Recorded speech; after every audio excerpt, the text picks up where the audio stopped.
अभी आप देख रहे हैं AR कॉन्सेप्ट लर्निंग। और आज आप सबको दीपावली की हार्दिक शुभकामनाएं। Happy Diwali to all of you.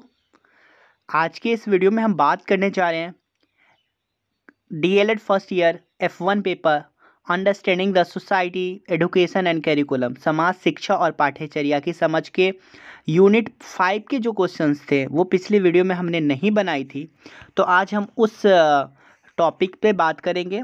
तो आप बने रहे हमारे इस चैनल के साथ। अगर आपने हमारे इस चैनल को अभी तक लाइक या सब्सक्राइब नहीं किया है तो ज़रूर सब्सक्राइब करें और हमारी वीडियो को लाइक करें। चलिए बात करते हैं पाठ्यचर्या का अर्थ क्या होता है, मतलब मीनिंग ऑफ कैरिकुलम। तो कैरिकुलम जो है लैटिन भाषा का शब्द कुर्रेरे से लिया गया है, जिसका अर्थ होता है दौर का मैदान। शिक्षा के क्षेत्र में विद्यार्थी की प्रगति का क्षेत्र को हम कैरिकुलम कह सकते हैं। शिक्षा जो है एजुकेशन की तुलना दौर से की जाती है और कैरिकुलम जो है दौर के मैदान से इसकी तुलना की जाती है। अर्थात जिस समय विद्यार्थी जो है वैसा मैदान जिसमें विद्यार्थी दौड़ कर अपने मंजिल तक पहुंचता है, अपने गंतव्य स्थान तक पहुंचता है, उसे हम कैरिकुलम कहते हैं। या हम कह सकते हैं कि पाठ्यचर्या वह मार्ग है जिसका अनुसरण करके विद्यार्थी शैक्षिक उद्देश्यों यानी कि जो एजुकेशनल एम है उसको अचीव करता है, प्राप्त करता है। डेफिनेशन की बात करें तो कुरो एंड कुरो ने कहा था कि पाठ्यचर्या या पाठ्यक्रम अगर हम बोले तो दोनों एक ही है। बाद में हम जो माइक्रो लेवल पे उसमें डिफरेंस है उस पर बात करेंगे। तो पाठ्यक्रम में सीखने वाले या बालक के वे सभी अनुभव निहित हैं जिन्हें वह विद्यालय या उनके बाहर प्राप्त करता है। यानी इन स्कूल के अंदर inside the school and outside the school जो भी एक्सपीरियंस बच्चा गेन करता है ड्यूरिंग एनी कोर्स वर्क, उसको हम क्या कहेंगे, पाठ्यचर्या कहेंगे। यानी इसमें समस्त अनुभव जो है शामिल होता है। मानसिक, शारीरिक, संवेगात्मक, सामाजिक, आध्यात्मिक एवं नैतिक रूप से विकसित होने में सहायता करता है कैरिकुलम। कनिंघम की बात करें तो पाठ्यक्रम कलाकार के हाथ में एक साधन है जिससे कि वह पदार्थ यानी कि शिष्य को अपने आदर्श यानी उद्देश्य के अनुसार अपनी चित्रशाला यानी विद्यालय में चित्रित करते हैं। जैसा वो चाहता है वैसा रूप वैसा शेप जो है बच्चों को दे देता है। मुनरो के अनुसार पाठ्यक्रम के अंतर्गत वे समस्त अनुभव आते हैं जिन्हें शिक्षा के उद्देश्य की पूर्ति के लिए शिक्षालय प्रयोग में लाता है। फ्रोवेल ने कहा कि पाठ्यक्रम को मनुष्य जाति के संपूर्ण ज्ञान और अनुभव का सार समझना चाहिए। अगर पाठ्यक्रम के उद्देश्य की बात करें तो ये चरित्र का निर्माण करता है, स्वास्थ्य बढ़िया होता है, राष्ट्रीय विरासत को ये समझने में मदद करता है, उसमें निष्ठा रखने में मदद करता है, स्पष्ट चिंतन एवं पर्यवेक्षण, स्पष्ट चिंतन करने में ये हमें मदद करता है और साथ साथ हमें पर्यवेक्षण करने में मदद करता है। ज्ञान एवं कुशलता का जो है विकास होता है और साथ ही साथ सौंदर्यानुभूति एवं अभिव्यक्ति यानी एस्थेटिक वैल्यूज जो है इसके थ्रू डेवलप किया जाता है बच्चों में। नागरिकता यानी कि एक नागरिकता की भावना, नागरिकता के दायित्वों से जो है अवगत करवाता है। सामाजिक एवं आर्थिक संबंध, किस तरह से समाज में रहना चाहिए, विद्यालय का समाज के साथ क्या संबंध होना चाहिए, किस तरह से समाज को आगे बढ़ाना चाहिए, ये सारी बातें हमें कैरिकुलम के थ्रू मिलती है। अब हम बात करते हैं शिक्षा की प्रक्रिया में पाठ्यक्रम का महत्व और आवश्यकता। तो महत्व क्या है? तो शिक्षा की प्रक्रिया जो है पाठ्यक्रम की वजह से व्यवस्थित हो जाती है। समय और शक्ति का जो है यहाँ पे पूरा इस्तेमाल होता है। बच्चों की मनोवैज्ञानिक आवश्यकताओं की पूर्ति की जाती है। पाठ्य वस्तुओं का निर्माण संभव होता है। शिक्षा का स्तर समान रहता है। मूल्यांकन संभव और सरल हो जाता है। उद्देश्यों की प्राप्ति संभव होती है। अगर हम बेसिस ऑफ कैरिकुलम की बात करें तो मेन 4 बेस है: दार्शनिक, सामाजिक, मनोवैज्ञानिक और वैज्ञानिक। तो दार्शनिक आधार मतलब ये शिक्षा के उद्देश्य को बेहतर तरीके से बताने में मदद करता है। दार्शनिक आधार जो है पाठ्यक्रम का एक मुख्य आधार है। इसका जो है दर्शन है। इसमें खास तौर से बात की जाती है कि किस तरह से हम पाठ्यक्रम के उद्देश्यों का निर्धारण करेंगे। तो दार्शनिक आधार के अंतर्गत हम आदर्शवाद के विचार को देख सकते हैं कि पाठ्यक्रम में जो है साहित्य, कला, संगीत वगैरह को शामिल करने का प्रमुख इन्होंने सुझाव दिया। प्राकृतिकवादी का अलग है, खेलकूद के जरिए सीखना, व्यायाम के जरिए सीखना। प्रयोजनवादी जो है ये बालक को महत्वपूर्ण स्थान देता है और इसमें उपयोगिता के सिद्धांत के आधार पे भी कैरिकुलम की बात की गई है कि किस तरह से कैरिकुलम ऐसा हो जिससे कि इंसान ज़िंदगी में अपने ज़रूरतों को पूरा कर सके मनुष्य के सामने जो भी चीज़ें ज़रूरी हैं उनको वो सीख सके। यथार्थवाद यह विचारधारा जो है पाठ्यक्रम के लिए महत्वपूर्ण आधार प्रदान करती है। इनके द्वारा जीवन की व्यवहारिकता पे बल दिया जाता है। दूसरा जो आधार है वो सामाजिक आधार है। इस आधार के अनुसार पाठ्यक्रम में उन विषयों एवं क्रियाओं को स्थान प्रदान किया जाता है जो छात्र में सामाजिकता की भावना का विकास करने में सहायता प्रदान करता है। इस दृष्टि से पाठ्यक्रम या पाठ्यचर्या में भाषा, इतिहास, साहित्य, समाजशास्त्र, भूगोल, नीति शास्त्र आदि को स्थान प्रदान किया जाना चाहिए। मनोवैज्ञानिक आधार जो है ये बच्चों की, बालकों की रुचियों, स्वभाव, प्रवृत्तियों, आवश्यकताओं, क्षमताओं, योग्यताओं आदि के अनुसार आदि को ध्यान में रख करके पाठ्यक्रम का निर्माण किया जाना चाहिए। वैज्ञानिक आधार कहता है कि विज्ञान की चतुर्मुखी प्रगति ने शिक्षा के पाठ्यक्रम के निर्माण के लिए एक और आधार प्रदान किया। इस आधार के अनुसार पाठ्यक्रम में वैज्ञानिक विषय को अधिक महत्व दिया जाता है। यानी कि विज्ञान को केंद्र मानकर जो पाठ्यक्रम तैयार किया जाता है उसे हम वैज्ञानिक आधार कहेंगे। तो टोटल 4 आधार है। बेसिस ऑफ करिकुलम पहला है फिलोसफिकल, दूसरा है सोशियोलॉजिकल, तीसरा है साइकोलॉजिकल और चौथा है साइंटिफिक। चलिए अब हम बात करते हैं पाठ्यक्रम या पाठ्यचर्या निर्माण के आधारभूत सिद्धांत, fundamental principle of curriculum construction. तो उपयोगिता का सिद्धांत, तो ऐसा करिकुलम बनाया जाए जो उपयोगी हो, जो जीवन के लिए उपयोगी हो, जो शिक्षा के महत्व को बढ़ावा दे, जो समाज के और जीवन को लाभ पहुंचाए, ना कि उसे हानि पहुंचाए। दूसरा है प्रगतिशील एवं अग्रदर्शी सिद्धांत, ऐसा पाठ्यक्रम हो जो लगातार जो है डेवलपमेंट की बात करे, लगातार जो है इससे विकास की बात करे, आदर्श नागरिक को बनाने की बात करे, प्रगतिशील विचार वाले व्यक्ति बन सके, इस तरह का पाठ्यक्रम बनाया जाना चाहिए। रुचि, रुझान, योग्यता एवं क्षमता का सिद्धांत, यानी कि बच्चों की रुचि, योग्यताओं, बच्चों की कैपेसिटी, बच्चों की जो है एटीट्यूड, इन सब का ख्याल रखते हुए करिकुलम का निर्माण किया जाना चाहिए। क्रियाशीलता का सिद्धांत, मतलब ऐसा पाठ्यक्रम होना चाहिए जिसमें बच्चों को शारीरिक, मानसिक क्रियाशीलता के अवसर अवश्य प्रदान करें।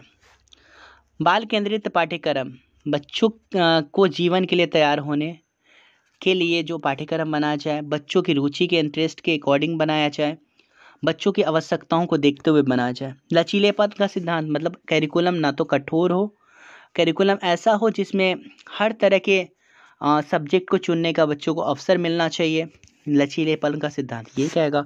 सहसंबंध का सिद्धांत, मतलब डिफरेंट जो सब्जेक्ट होते हैं तो विषयों के आपस में क्या होनी चाहिए, संबंध होनी चाहिए। खाली समय के उचित प्रयोग का सिद्धांत, मतलब बच्चे जो है खाली समय का भी यूटिलाइजेशन कर सके। सर्वांगीण विकास का सिद्धांत, इसमें ये कहा जाता है कि बच्चों का बहुत शारीरिक, बौद्धिक, मानसिक, नैतिक, संवेगात्मक हर तरह का विकास संभव हो। चलिए अब हम बात करते हैं टाइप्स ऑफ कैरिकुलम की। तो विषय केंद्रित पाठ्यक्रम जो कि खास तौर से टेक्सचुअल बातें, बुकिश बातों पे ज़्यादातर फोकस करता है। बाल केंद्रित पाठ्यक्रम वह है जो बालक को स्थान देता है, इसमें क्रिया द्वारा, एक्सपेरिमेंट द्वारा सीखने पे ज़्यादा से ज़्यादा बल दिया जाता है। क्रिया प्रधान जो है पाठ्यक्रम जो है इसमें ज़्यादातर जो है क्रिया के आधार पे बनाया जाता है। इसमें अनुभव, ज्ञान या सीखना जो है क्रिया के परिणाम है, इसी कारण इस पाठ्यक्रम को अनुभव प्रधान पाठ्यक्रम के नाम से पुकारा जाता है। कोर पाठ्यक्रम वैसा पाठ्यक्रम है जो बहुत ज़रूरी होता है किसी भी ग्रेड को पास करने के लिए। जो इम्पोर्टेंट चीज़ें हैं जैसे मैथ्स पढ़ना है, साइंस पढ़ना है, सोशल साइंस पढ़ना है, तो वैसे पाठ्यक्रम जो लाजमी तौर पे हमें किसी भी ग्रेड में पढ़ने हैं, ज़रूरी है, उसको स्किप नहीं कर सकते हैं, उस तरह के करिकुलम को कोर करिकुलम कहा जाता है। एकीकृत करिकुलम, यानी कि सब सब्जेक्ट्स को जो है जोड़ करके करिकुलम बनाया जाता है। विभिन्न निकृत पाठ्यक्रम, ये भी एक अलग तरह का पाठ्यक्रम है जिसमें अलग अलग स्पेसिफिक चीज़ों को अलग अलग बांट कर देखा जाता है। अनुभव केंद्रित पाठ्यक्रम जो कि अनुभव पे शामिल होता है। अब हम बात करते हैं पाठ्यचर्या एवं पाठ्यक्रम में क्या अंतर है। तो करिकुलम और सिलेबस में जो विशेष अंतर है वो ये है कि करिकुलम जो है ब्रॉड होता है, जबकि सिलेबस क्या होता है कि नैरो होता है। करिकुलम का ही पार्ट होता है सिलेबस। करिकुलम में हर तरह के जो भी एक्सपीरियंस होते हैं, चाहे वो स्कूल के अंदर के हों, स्कूल के बाहर के हों, ड्यूरिंग एकेडमिक सेशन जो भी काम करने होते हैं, चाहे विजिट पे जाना हो, एक्सपेरिमेंट करना हो, खेलकूद करना हो, कहीं पे भी किसी भी तरह की कोई भी वर्क करने हो वो सारे वर्क करिकुलम के अंदर आ जाएंगे। जबकि सिलेबस जो है, पाठ्यक्रम जो है, वो सिर्फ और सिर्फ जो पर्टिकुलर सब्जेक्ट से रिलेटेड होगा वो स्पेसिफिक होगा, और ये कक्ष से रिलेटेड होगा। क्लासरूम में टीचर जो टॉपिक्स पढ़ाते हैं उससे रिलेटेड होगा। दोनों में विशेष अंतर क्या है? तो करिकुलम जो है बालक के सामाजिक जीवन से संबंधित होता है, जबकि सिलेबस केवल पढ़ने का ही आधार है। करिकुलम यानी पाठ्यचर्या बालक के व्यक्तित्व का सर्वांगीण विकास करता है, जबकि सिलेबस में सिर्फ बौद्धिक विकास होता है। करिकुलम विविध प्रकार की क्रियाओं को स्थान दिया जाता है, जबकि इसमें सिर्फ मानसिक क्रियाओं को स्थान दिया जाता है सिलेबस में। करिकुलम यानी कि पाठ्यचर्या में छात्रों की विभिन्न प्रवृत्तियों का विकास करने वाली होती है, जबकि ये जो है सिर्फ एक पर्टिकुलर शाखा की प्रवृत्ति शाखा को विकसित करता है। पाठ्यचर्या जो है छात्र की आवश्यकताओं का पूरा ध्यान रखा जाता है, अर्थात यह परिवर्तन की दृष्टि से लचीला व परिवर्तनशील होता है, जबकि सिलेबस जो है इसमें इस मनोवैज्ञानिक तत्व को कोई स्थान नहीं दिया जाता है। करिकुलम में अवकाश यानी छुट्टी के सदुपयोग का पूरा ध्यान रखा जाता है, जबकि इसमें इस तरह की कोई बात नहीं होती है। पाठ्यचर्या करिकुलम जो है इसमें व्यक्तिगत विभिन्नताओं को पूरा स्थान दिया जाता है, इंडिविजुअल डिफरेंस को, जबकि सिलेबस में व्यक्तिगत विभिन्नताओं को पूरा स्थान नहीं दिया जाता है। करिकुलम में जो है बालक की योग्यता एवं आकांक्षाओं को पूरा स्थान दिया जाता है, जबकि ये जो है इस तरह से इसमें कम मनोवैज्ञानिक होता है। सिलेबस जो है ये पूरी तरह से मनोवैज्ञानिक नहीं होता है। अब हम बात करते हैं कोठारी आयोग 1964। तो सन 1964 में भारत की केंद्रीय सरकार ने डॉक्टर दौलत सिंह कोठारी की अध्यक्षता में स्कूली शिक्षा प्रणाली को नया आकार व नई दिशा देने के उद्देश्य से एक आयोग का गठन किया।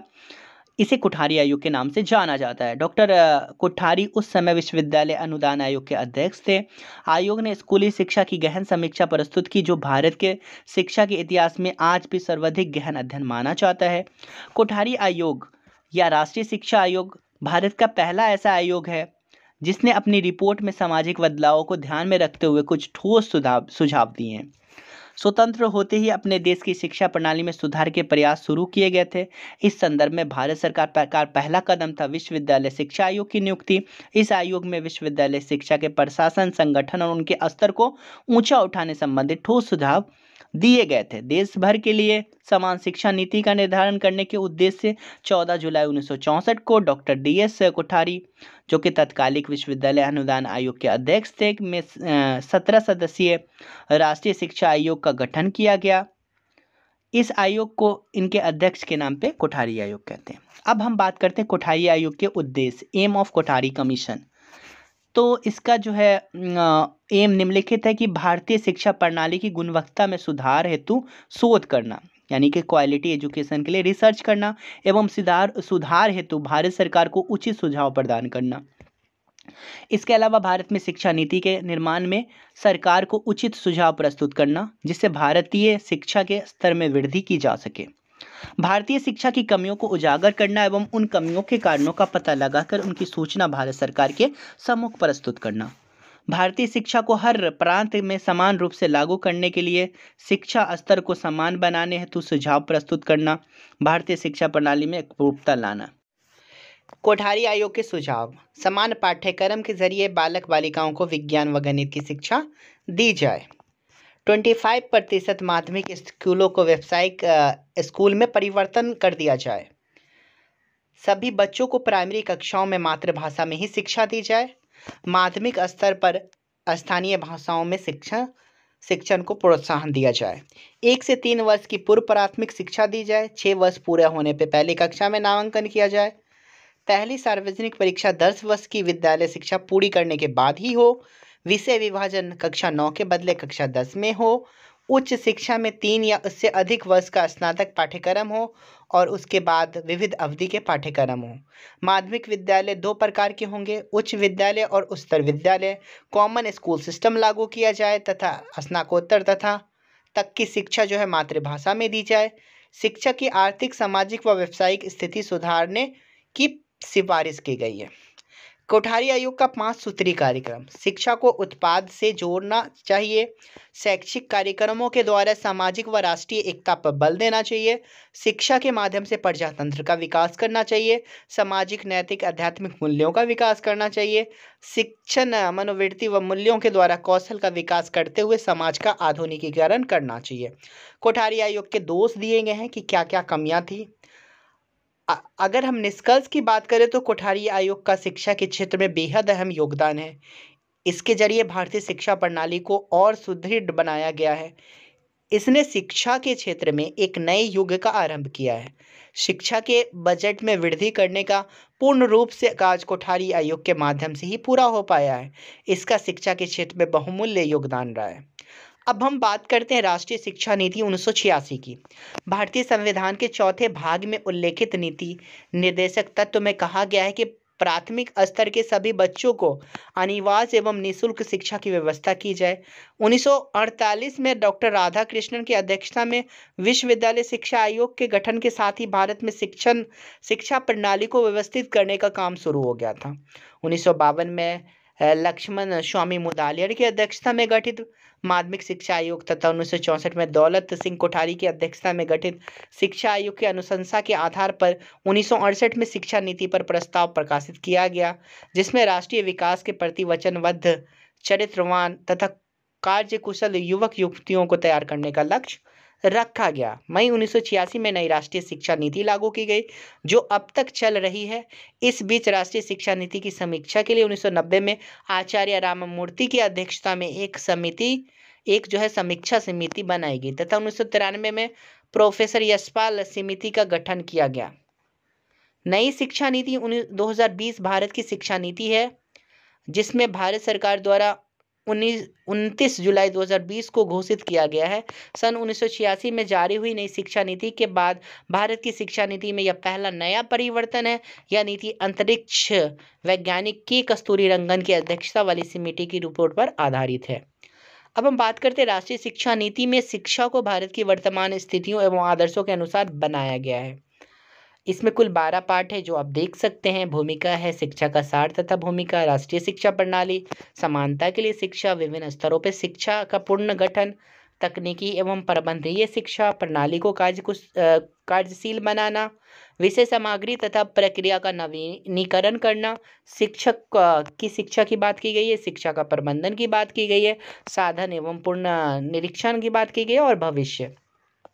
राष्ट्रीय शिक्षा नीति 1986 के मुख्य बिंदु जिनके द्वारा शिक्षा व्यवस्था में बदलाव लाया गया है, तो ये दिया गया है कि भारतीय शिक्षा व्यवस्था में सुधार हेतु संपूर्ण देश में एक शिक्षा व्यवस्था को अपनाते हुए 10+2+3 प्रणाली को अपनाया गया है। उत्तम शिक्षा के क्रियान्वयन हेतु शिक्षा के क्रियान्वयन की जिम्मेदारी दोनों को केंद्र सरकार और राज्य सरकार में विभाजित की जानी चाहिए। छात्रों के व्यवहारिक पक्ष एवं शारीरिक पक्ष पर बल देते हुए प्राथमिक शिक्षा में इनको मुख्य स्थान दिया गया है। तो ये सारी बातें कही गई हैं, आप यहाँ से इसको नोट कर सकते हैं, देख सकते हैं। राष्ट्रीय शिक्षा नीति 1968 से 1986 में विकलांग बच्चों की शिक्षा के लिए उठाए गए कदम वो दिया गया है। देश में विशिष्ट शिक्षा को बढ़ावा देने के सिद्धांत, यहाँ पे principle to promote specialised education in India in the country वो बताया गया है। नेशनल एजुकेशन पॉलिसी का जो सजेशन है वो देखिए, विभिन्न स्तरों पे शिक्षा का पुनर्गठन, विभाग में शिक्षा के सभी स्तरों पे पुनर्गठन करने पे बल दिया गया है। उसके बाद तकनीकी और प्रबंध शिक्षा की बात की गई है। शिक्षा व्यवस्था को कारगर बनाने की बात की गई है। शैक्षिक विषय वस्तु और प्रक्रिया को नया स्वरूप देने की बात की गई है। संपूर्ण देश में 10+2+3 शिक्षा संरचना लागू हो। शिक्षकों के स्तर और शिक्षक प्रशिक्षण में सुधार किया जाए। परीक्षा प्रणाली और मूल्यांकन प्रक्रिया में सुधार किया जाए। प्रौढ़ शिक्षा कार्यक्रम का विस्तार किया जाए। सतत शिक्षा की व्यवस्था की जाए। महिला शिक्षा पर विशेष ध्यान दिया जाए। अनुसूचित जाति अनुसूचित जनजाति के बच्चों की शिक्षा की उचित व्यवस्था की जाए। अल्पसंख्यकों के बच्चों की शिक्षा पर विशेष ध्यान दिया जाए। विकलांग और मंदबुद्धि बालकों की शिक्षा व्यवस्था की जाए। नई शिक्षा नीति हेतु कार्य योजना, action plan for new education policy, तो ये दिया गया है। और निष्कर्ष की बात करें तो राष्ट्रीय शिक्षा नीति 1986 ऐसी नीति थी जिसको सफलतापूर्वक लागू करने का संपूर्ण प्रयास किया गया, परंतु यह कहना गलत नहीं होगा कि यह अपने उद्देश्य में पूर्ण रूप से सफल रही। यह हम इसलिए कह रहे हैं, अगर हम भारत की वर्तमान स्थिति की बात करें तो वर्तमान शिक्षा प्रणाली सभी को रोजगार प्राप्त करवाने हेतु असमर्थ साबित हुई है। चलिए अब हम बात करते हैं राष्ट्रीय पाठ्यचर्या की रूपरेखा 2005। तो नेशनल कैरिकुलम फ्रेमवर्क जो है ये एक तरीके का राष्ट्रीय दस्तावेज है।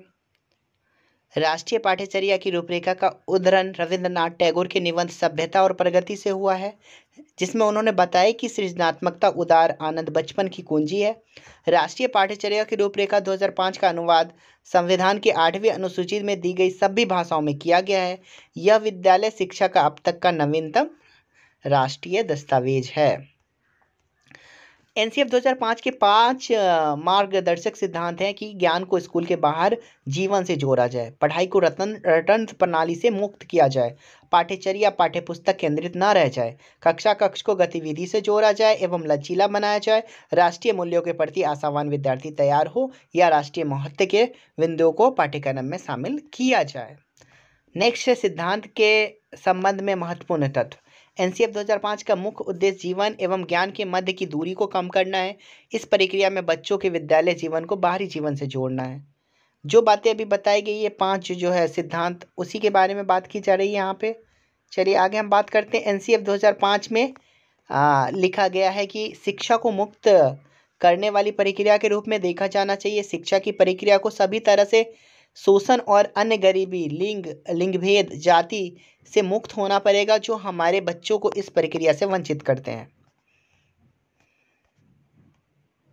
एनसीएफ 2005 के अंग या भाग: परिप्रेक्ष्य, सीखने का ज्ञान, पाठ्यचर्या के क्षेत्र, स्कूल की अवस्थाएं एवं आकलन, विद्यालय व कक्षा का वातावरण और व्यवस्थागत सुधार। एनसीएफ की प्रमुख जो सुझाव हैं 2005 में जो दिया गया है वो देखिए। 2005 के अनुसार प्राथमिक स्तर पर भाषा का माध्यम मातृभाषा होनी चाहिए। शिक्षण सूत्र जैसे ज्ञात से अज्ञात की ओर, मूर्त से अमूर्त की ओर आदि का अधिकतम प्रयोग हो। सूचना को ज्ञान मानने से बचा जाए। विशाल पाठ्यक्रम व मोटी किताबें शिक्षा प्रणाली की असफलता का प्रतीक है। मूल्यों को उपदेश देकर नहीं वातावरण देकर स्थापित किया जाए। अभिभावकों को सख्त का संदेश दिया जाए। बच्चों को छोटी उम्र में निपुण बनाने की आकांक्षा रखना गलत है। बच्चों को स्कूल से बाहर जीवन से तनाव मुक्त वातावरण प्रदान करना चाहिए। तो ये सारे सुझाव दिए गए हैं, आप यहाँ से इसको देख सकते हैं। एनसीएफ 2005 में शिक्षक के प्रति दृष्टिकोण।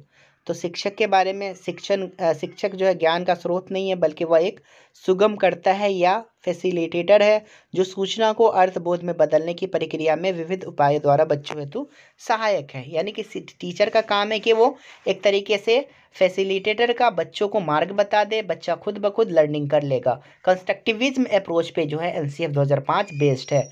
एनसीएफ 2005 के में बच्चों के दृष्टिकोण जो है, यानी प्रत्येक बच्चे की सीखने की गति अलग अलग होती है। सभी बच्चे सक्रिय रूप से पूर्व ज्ञान एवं उपलब्ध सामग्री गतिविधियों के आधार पर अपने लिए अर्थ निर्माण करते हैं। 2005 जो एनसीएफ है उसमें भाषा के प्रति दृष्टिकोण है कि बच्चों में भाषा समझने, अभिव्यक्त करने की क्षमता जन्मजात होती है। गणित के प्रति जो दृष्टिकोण है वो दिया गया है। और यहाँ पे 2005 जो एनसीएफ उसमें शिक्षण गणित का उद्देश्य, यानी the objective of teaching mathematics और the objective of teaching science, ये दिया गया है। तो आप यहाँ से देख सकते हैं।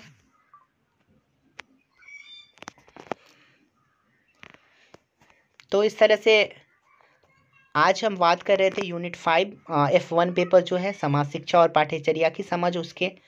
बाकी इसमें BCF का लिंक हम आपको डिस्क्रिप्शन बॉक्स में दे देंगे, और जो भी 4 यूनिट पहले पढ़ाया जा चुका है जिस पे हमने वीडियो बनाई है उसके लिंक भी हम डिस्क्रिप्शन बॉक्स में दे देंगे।